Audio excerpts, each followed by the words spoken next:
ಏನಾಯ್ತಮ್ಮ? ನಾನ್ ಮುಳ್ಗೋದ್ನಮ್ಮ. ನನ್ ಕನ್ಸೆಲ್ಲ ನುಚ್ಚು ನೂರಾಗೋಯ್ತು. ಮಾವ ನನಗ್ ಮೋಸ ಮಾಡ್ಬಿಟ್ಟ. ಏನ್ ಹೇಳ್ತಿದ್ಯಾ ನೀನು? ಸ್ವಲ್ಪ ಅರ್ಥ ಆಗೋ ಹೇಳೆ. ಅಕ್ಕನು ಮಾವನು ಒಬ್ರಿಗೊಬ್ರು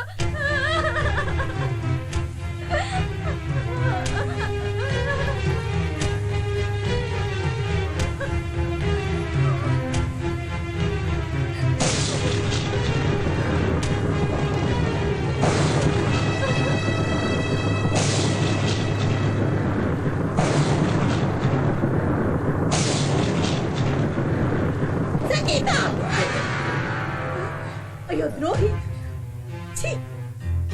ನೀನ್ ಈ ರೀತಿ ನಡ್ಕೋತೀಯ ಅಂತ ನಾನ್ ಅನ್ಕೊಂಡಿರ್ಲಿಲ್ಲ ಕಣ.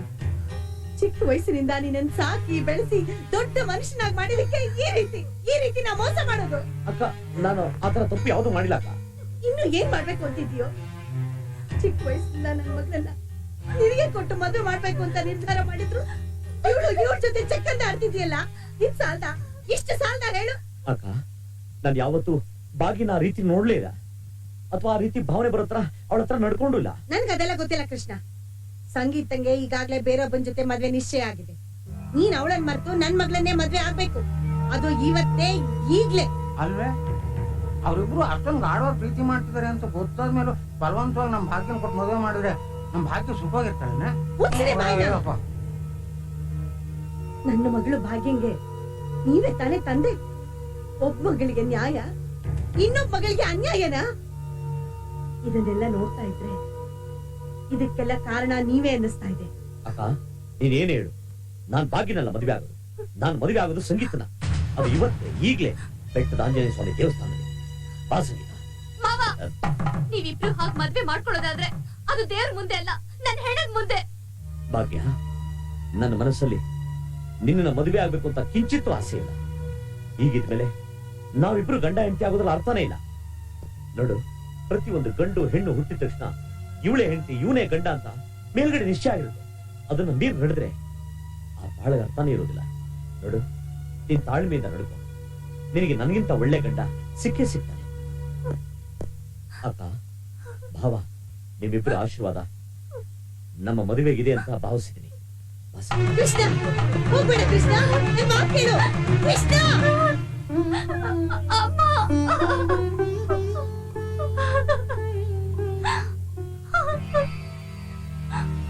ನನ್ನ ಮಾತನ್ನ ಅಧಿಕರಿಸಿ ಹೋಗ್ತಾ ಇದ್ದೀರಲ್ಲ, ನಿಮ್ಮ ಮದುವೆ ಹೇಗಾಗುತ್ತೆ ಅಂತ ನಾನು ನೋಡಬೇಕು.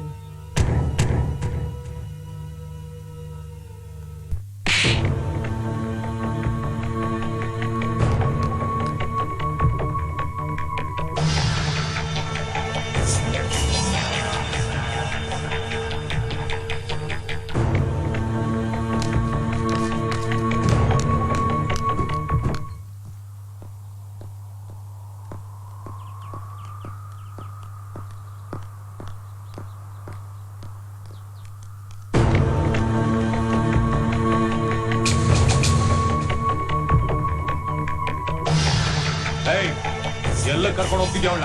ನೋಡು, ನಾವಿಬ್ರು ಒಬ್ರನ್ನೊಬ್ರು ಪ್ರೀತಿಸ್ತಾ ಇದೀವಿ, ಮದುವೆ ಮಾಡ್ಕೋಬೇಕು ಅಂತ ಇದೀವಿ. ದಯವಿಟ್ಟು ನನ್ನ ದಾರಿ ಗಡ್ಡ ಬರ್ಬೇಡ. ನಿನಗಿಂತ ಮುಂಚೆ ನನಗೆ ಇವಳ ಜೊತೆ ನಿಶ್ಚಿತಾರ್ಥ ಆಗಿದೆ. ಇವಳನ್ನ ಮದುವೆ ಆಗ್ಬೇಕಾಗಿರೋನು ನಾನು. ಅದು ಬಲವಂತ. ಅದು ನಿನ್ನ ಪ್ರಕಾರ. ಇವಳ ಜೊತೆ ನನ್ನ ಮದುವೆ ನಿಶ್ಚಿತಾರ್ಥ ಆಗಿರೋದು ಇವಳ ಅಪ್ಪ ಅಮ್ಮನ ಒಪ್ಪಿಗೆ ತಗೊಂಡೆ. ಇವಳನ್ನ ನನ್ ಜೊತೆ ಕಳ್ಸ್ಕೊಡೋ. ಇಲ್ಲ, ನಾನ್ ಬರಲ್ಲ. ಬಾರೆ.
ನಾನು ನಿನ್ನ ಮದುವೆ ಆಗೋದಕ್ಕೆ ಕರ್ಕೊಂಡು ಹೋಗ್ತಿರೋದು ಬರಲೇ.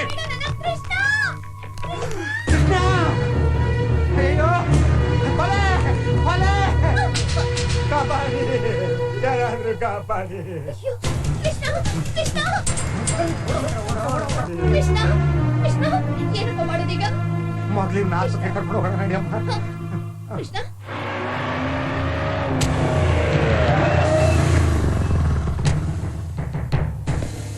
ಯಾಕೆ ಇನ್ಸ್ಪೆಕ್ಟರ್ ಸಾಹೇಬ್ರೆ ಗಾಡಿ ನಿಲ್ಸಿದ್ರಿ? ಆ ಗೋಪಾಲ್ ಕೃಷ್ಣಂಗೆ ಅಟೆಂಪ್ಟ್ ಮರ್ಡರ್ ಅಂತ ನಿಮ್ಮ ಮೇಲೆ ಕೇಸ್ ಬುಕ್ ಆಗಿದೆ. ಈ ವಿಷಯ ಕೋರ್ಟಲ್ಲಿ ಡಿಸೈಡ್ ಆಗೋವರೆಗೂ ನೀವು ಆ ಸಂಗೀತನ ಮದುವೆ ಆಗೋಗಿಲ್ಲ. ಈ ವಿಷಯನ ನಿಮ್ಗೆ ತಿಳಿಸೋಣ ಅಂತಂದೆ. ಅಲ್ರಿ, ಕೇಸ್ ಬುಕ್ ಮಾಡೋ ಮೊದಲು ಒಂದ್ ಮಾತು ನನ್ಗೆ ಹೇಳೋದ್ರೇನ್ರಿ? ಎಲ್ಲಾ ಕಡೆ ನಿಮ್ಮನ್ನ ಹುಡುಕಾಡ್ದೆ, ನೀವು ಊರಲ್ಲಿಲ್ಲ ಅಂತ ಹೇಳಿದ್ರು. ಛೇ, ಇದೆಲ್ಲ ಒಂದೇ ಇರ್ಲಿ, ನೋಡ್ಕೋತೀನಿ. ಅಮ್ಮ, ಮಾವ ಆಸ್ಪತ್ರೆಗೆ ಸೇರಿ 15 ದಿನ ಆಯ್ತು. ಡಿಸ್ಚಾರ್ಜ್ ಯಾವಾಗ ಅಮ್ಮ? ಯಾರು ಗೊತ್ತು, ಡಾಕ್ಟರ್ ಇವತ್ತು ಹೇಳ್ತೀನಿ ಅಂತ ಹೇಳಿದ್ದಾರೆ. ಬಾಬಾ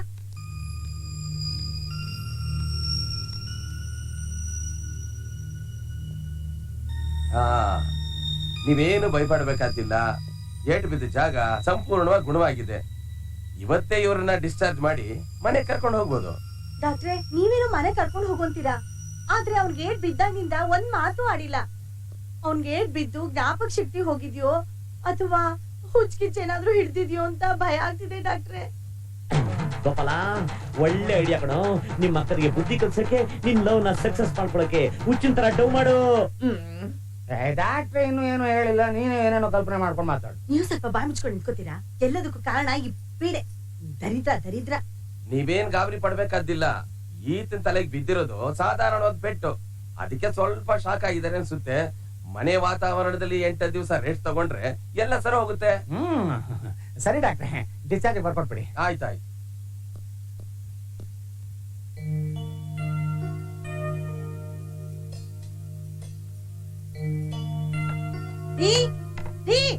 ಊಟಕ್ ಬರ್ತೀರಾ? ಒಂದೇ ಕರೆದ್ರೆ ನೀವ್ ಒಬ್ರೆ ಬಂದ್ಬಿಡದ? ಕೃಷ್ಣ ಎಲ್ಲಿ? ನನಗೇನೆ ಗೊತ್ತು, ಇಲ್ಲೇ ಎಲ್ಲ ಇರ್ಬೇಕು ನೋಡು. ಕೃಷ್ಣ, ಗೋಪಾಲ ಕೃಷ್ಣ, ಕೃಷ್ಣ ಕೃಷ್ಣ. ಅಕ್ಕ, ನಾ ಇಲ್ಲಿದ್ದೀನಿ. ಕೃಷ್ಣ, ಅಯ್ಯೋ ನೀನ್ ಯಾಕೆ ಇಲ್ಲಿ ಕೂತಿದ್ಯಾ? ಬಾರ ಹೊರಗಡೆ. ಅಕ್ಕ, ಕಳ್ಳ ಪೊಲೀಸ್ ಆಟ ಆಡೋದಂತ ಕೂತಿದ್ದೀನಿ. ನೀವೆಲ್ಲ ಬಂದ್ರೆ ಆಡೋಣ. ಅಯ್ಯೋ ರೀ, ಏನ್ರಿ ಇದು? ಕೃಷ್ಣ ಯಾಕೆ ಹೀಗಾಡ್ತಿದ್ದಾನೆ? ಟೆನ್ಷನ್ ತಗೋಬೇಡ ನೀನು. ಡಾಕ್ಟ್ರೆ ಹೇಳಿಲ್ವಾ ಸ್ವಲ್ಪ ಟೈಮ್ ತಗೊಳತ್ತೆ ಅಂತ. ನಾನ್ ನೋಡ್ತೀನಿ ತಾಳು. ಕೃಷ್ಣ, ನೀನ್ ಒಳ್ಳೆ ಹುಡುಗಾದೇನಪ್ಪ. ಹಾಗೆಲ್ಲ ಮಾಡ್ಬಾರ್ದು. ಜಾಣ ಮರಿ, ಬಾ ಹೊರಗಡೆ ಬಾ. ನನ್ನ ಮಕ್ಕಳು ನಾನು ಹುಚ್ಚ ಅಂತ ನಂಬಿಟ್ರು. ಇಬ್ರು ಹೆಂಡ್ತಿನ ನಿನ್ ಮದ್ವೆ ಆಗಿದೆಯಲ್ವಾ? ನೀನ್ ಹೇಳಿದ್ರೆ ನಿನ್ ಮಾತು ಕೇಳೋದು. ಬರಲ್ಲ. ಐ ಏ ಭಾಗ್ಯ, ಬಾರೆ ಕುಸುಮರಿ ಆಟ ಆಡ್ದ. ಬಾರೆ ಬಾರೆ ಬಾರೆ ಬಾರೆ. ಬೇಡ ಮಾವ. ಅಕ್ಕ, ನಿನ್ ಮಗಳು ಆಪಲ್ ಇದ್ದಂಗೊಳೆ ಹಿಡ್ಕೊಂಡ್ ಕಚ್ಚಿಬಿಡ್ಲ. ಅಮ್ಮ ನೋಡಮ್ಮ. ಏನ್ ನೋಡೋದು? ಬಾ ಮದ್ವೆ ಆಗು, ಬಾ ಮದ್ವೆ ಆಗುತ್ತಿದ್ಯಾ? ಬಾ ಇವಾಗ ಅಪ್ಪ ಅಮ್ಮ ಆಟ ಆಡದ. ಬಾರೆ. ಅಮ್ಮ ನೋಡಮ್ಮ. ಕೃಷ್ಣ ಕೃಷ್ಣ, ಇಲ್ಲೋಡು, ನಾಳೆ ಅಪ್ಪ ಮಾತಾಡು. ಈಗ ಊಟ ಮಾಡು. ಆಯ್ತು, ಈಗ ಊಟ, ನಾಳೆ ಆಟ. ನಿನಗೆ ಟಾಟಾ. ಟಕ ಟಕ ಟಕ ಟಕ ಟಕ. ಅಮ್ಮ, ಏನಮ್ಮ ಮಾವ ಹೀಗಾಡ್ತಾನೆ? ಏನಮ್ಮ ಮಾಡ್ಲಿ, ಎಲ್ಲೋ ಹುಚ್ಚಿಗೆ ಅಲ್ಲಿರ್ಬೇಕು ನನ್ ಕರ್ಮಕ್ಕೆ.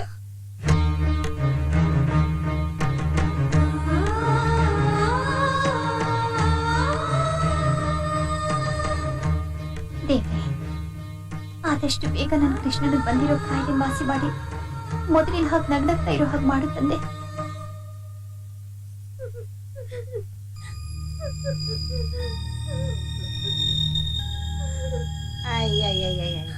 ಯಾಕೆ ಹೇಳ್ತಾ ಇದ್ಯಾ? ಈಗ ಏನಾಯ್ತು ಅಂತ? ಡಾಕ್ಟ್ರೆ ಹೇಳಿಲ್ವಾ ಹೆದರ್ಕೊಳೋ ಅಂತದೇನು ಇಲ್ಲ, 8-10 ದಿನ ರೆಸ್ಟ್ ತಗೊಂಡ್ರೆ ಎಲ್ಲ ಸರಿ ಹೋಗುತ್ತೆ ಅಂತ? ನೋಡೋಣ ಇರು. ಸಾಕ್ ಸುಮ್ನಿರಮ್ಮ, ಇದೆಲ್ಲ ನಿನ್ನಿಂದಾನೇ ಆಗಿದ್ದು. ಅಯ್ಯ, ಆ ವೀರಭದ್ರಂಗೆ ಮದ್ವೆ ತಪ್ಸು ಅಂದ್ರೆ ಅವ್ನು ಹೀಗ್ ಮಾಡ್ತಾನೆ ಅಂತ ನನ್ಗೇನೆ ಗೊತ್ತು. 4 ದಿನ ಕಾಯೋಣ. ಸರಿ ಹೋಗ್ಲಿಲ್ಲ ಅಂದ್ರೆ ಎಷ್ಟೇ ದುಡ್ಡು ಖರ್ಚಾದ್ರೂ ಸರಿ, ಬೆಂಗಳೂರು ಕರ್ಕೊಂಡು ಹೋಗಿ ದೊಡ್ಡ ಡಾಕ್ಟರ್ ತೋರಿಸ್ತೀನಿ. ಅವ್ನ್ ಕಾಯಿಲೆ ವಾಸಿ ಮಾಡಿಸ್ತೀನಿ. ಆಮೇಲೆ ಅವನಿಗೆ ಕೊಟ್ಟು ನಿನ್ ಮದ್ವೆ ಮಾಡಿಸ್ತೀನಿ, ಆಯ್ತಾ? ಈ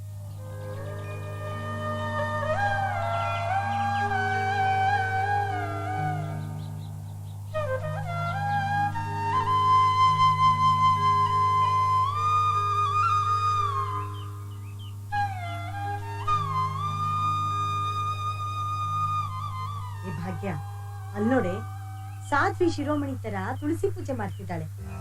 ಕೃಷ್ಣನ್ಗೆ ಈಗ ಹುಚ್ಚಿಡ್ದಿದೆ. ಅದಕ್ ಕಾರಣ ಏನ್ ಗೊತ್ತಾ? ಇವಳ ಮೇಲೆ ಅವನಿಗಿರೋ ಹುಚ್ಚು. ಇವಳಿಂದ ನಿನ್ ಬಾಳು ಹಾಳಾಗೋಯ್ತು. ಇಷ್ಟು ದಿನ ಕೃಷ್ಣ ಇವಳಿಗೆ ಸಪೋರ್ಟ್ ಆಗಿದ್ದ. ಇನ್ಮೇಲೆ ಏನ್ ಮಾಡ್ತೀನಿ ನೋಡ್ತಾ ಇರು.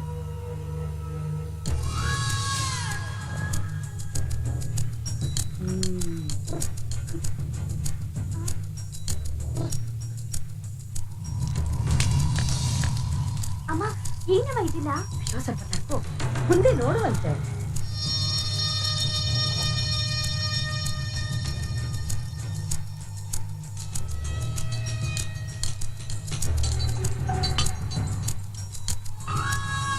ಸಂಗೀತ, ಏನ್ ಚಿಕ್ಕಮ್ಮ?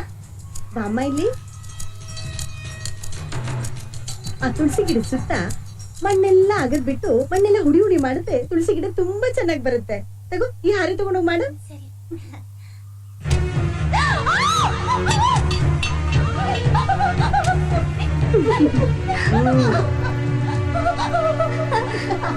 ಹೇಗೆ? ಮಾಮ ಬರ್ತಿದ್ದಾರೆ.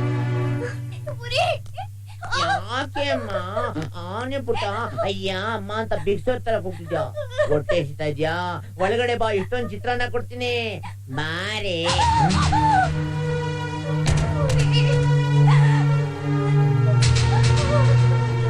ಇದೆಲ್ಲ ನಮ್ಮ ಅಕ್ಕಂದೆ ಕಿತಾಪತಿ. ಒಂದು ಕಣ್ಣಿಗೆ ಸುಣ್ಣ, ಒಂದು ಕಣ್ಣಿಗೆ ಬೆಣ್ಣೆ. ನಮ್ಮ ತಾತ ವಿಟ್ಲಾಪುರದ ರಿವಲ್ವಾರ್ ಕೆಂಪು ನಂಜೇಗೌಡನ ಅಸ್ತ್ರ ಸುಮ್ಮನೆ ಬಿದ್ದೆ. ಅದನ್ನ ಕೈ ತಗೊಂಡು ನಿಮಗೆ ಕಲಿಸ್ತೀನಿ ಬುದ್ಧಿನ. ಅದ ನೀನೇನು ಖುಷಿ ಪಡ್ಬೇಡ, ಅಲ್ಲ ಅಳ್ಬೇಡ. ನಾಳೆ ಐತೆ ಅವ್ರಿಗೆ ಮಜಾ. ಈಗ ಡಾಕ್ಟರ್ ಹತ್ರ ಮೂಲ ಮಾಡಿಸ್ಕೊಳೋಣ.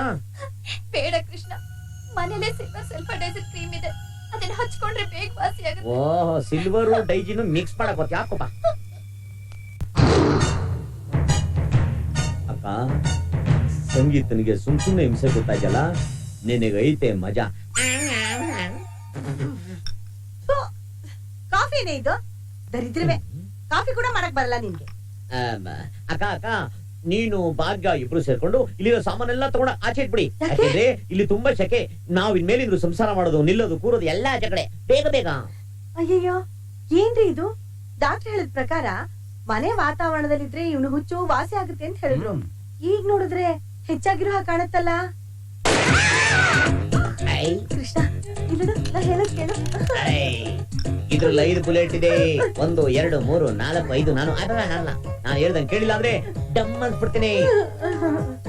ನೋಡಿ ರೀ, ಮಕ್ಕಳ ಸೆಕ್ ಸಿಗ್ಬಾರ್ದು ಅಂತ ರಿವಾಲ್ವರ್ನ ನನ್ ಬಿರ್ವಲ್ ಇಟ್ಟಿದೆ. ನೀವಾಗಿರ್ತಿದ್ದ ಅವ್ನ್ ಕೈಲಿ ಕೊಟ್ರಿ. ನೀನೇನು ಇಟ್ಟಿದ್ದೆ ನನಗೇನೋ ಗೊತ್ತು. ಅವನೇ ತಗೊಂಡಿರ್ಬೇಕು. ಅವ್ನಿಗೆ ಹೇಳ್ದಂಗೆ ಕೇಳ್ಬಿಡು ಬೇಗ, ಇಲ್ಲಿದ್ರೆ ನಿನ್ ದಮ್ ಅನ್ಸ್ಬಿಡ್ತಾನ ಅಷ್ಟೇ. ಕೃಷ್ಣ, ಗೋಪಾಲ ಕೃಷ್ಣ, ಇವತ್ತು ಅಮಾವಾಸ್ಯೆ. ಮನೆಯಿಂದ ಸಾಮಾನ ಹೊರಗಡೆ ಇಟ್ರೆ ಸರಿದ್ರ ಸುತ್ಕೊಳುತ್ತೆ. ಭಾಗ್ಯ, ಬೇಗ ಬಾರೆ. ಜಾಗ ಬಿಡಮ್ಮ, ಇದನ್ನ ಎತ್ಕೋತಾರೆ ಅಂತ ಕಾಣಿಸುತ್ತೆ. ತುಂಬಾ ದಿವಸದ ಮೇಲೆ ಮೈ ಮೂರು ಕೆಲಸ ಮಾಡ್ತಾ ಇದಾರೆ. ಮಾಡ್ಲಿ.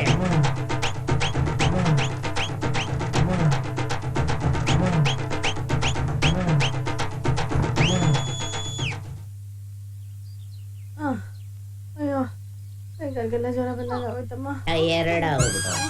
ಅಕ್ಕ, ಎಲ್ಲ ಸಾಮಾನು ತಂದು ಈಚೆ ಜೋಡಿಸ್ಬಿಟ್ರ? ಅಯ್ಯೋ ಪಾಪಿ, ಇಲ್ಲಿ ಕಳ್ಳರ ಕಾಟ, ಓದ್ಕೊಂಡು ಹೋಗ್ಬಿಡ್ತಾರೆ.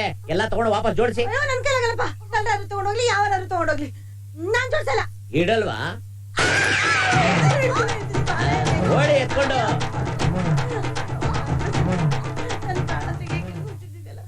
ಪಾಪ, ಯಾಕೆ ಈ ರೀತಿ ಗೋಳಾಡಿಸ್ತಿದ್ದೀರಾ? ನಿನ್ನೆ ಅವ್ರು ನಿನಗೆ ಹಿಂಸೆ ಕೊಟ್ಟಿದ್ದು ನಿನಗೆ ಗೊತ್ತಾಗಲ್ಲ. ಸುಮೇರು, ನೀನೇ ಜಾಸ್ತಿ ಮಾತಾಡಿದ್ರೆ ನಿನ್ನೂ ಡಮ್ ಅನ್ಸ್ಬಿಡ್ತೀನಿ.